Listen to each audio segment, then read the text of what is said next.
ঢাকা ৮ আসনে আসন্ন ত্রয়োদশ জাতীয় সংসদ নির্বাচনে নতুন চমক হিসেবে উঠে এলেন মডেল মেঘনা আলম। ইনকিলাব মঞ্চের আহ্বায়ক ওসমান হাদির আসনে লড়বেন তিনি। মেঘনা নিজের ফেসবুক পেজে এই ঘোষণা দিয়েছেন। তবে কোন দল থেকে নির্বাচনে অংশ নিচ্ছেন তা এখনও জানা যায়নি।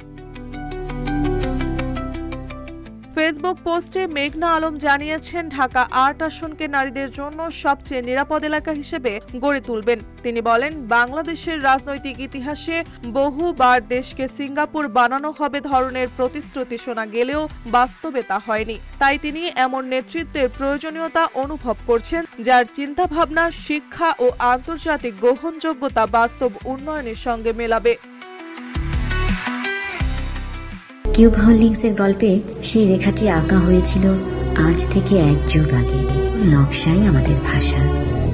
Cube holdings limited.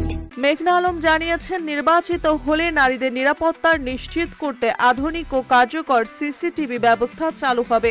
পথ চলাচলের সময় কোনো নারী হ্যারাসমেন্ট বা অনাকাঙ্ক্ষিত স্পর্শের শিকার হবে না। এছাড়া বিশেষ ট্রাফিক ব্যবস্থার মাধ্যমে পথচারী ও সাইকেল ব্যবহারকারীদের নিরাপদ চলাচলের সুযোগ নিশ্চিত করা হবে। তিনি আরও জানিয়েছেন, জনস্বার্থে পাবলিক ও ওয়াশরুম, শিশুদের জন্য বেস্ট ফিডিং ও ডাইপার চেঞ্জের সুবিধা এবং কমিউনিটি লন্ড্রি সিস্টেম চালু করা হবে। এর মাধ্যমে বস্তিবাসী থেকে শুরু করে সাধারণ পথচারী পর্যন্ত সবাই পরিচ্ছন্ন জীবনযাপন করতে পারবেন। মেঘনা আলম ফেসবুকে উল্লেখ করেছেন, এমপি হলে এলাকার মানুষের পুষ্টি, পরিচ্ছন্ন জীবনযাপন, সামাজিক ও আইনগত সচেতনতা বৃদ্ধিকে সর্বোচ্চ অগ্রাধিকার দেবেন। তবে কোন দল থেকে নির্বাচনে অংশ নিচ্ছেন তা এখনও স্পষ্ট নয়।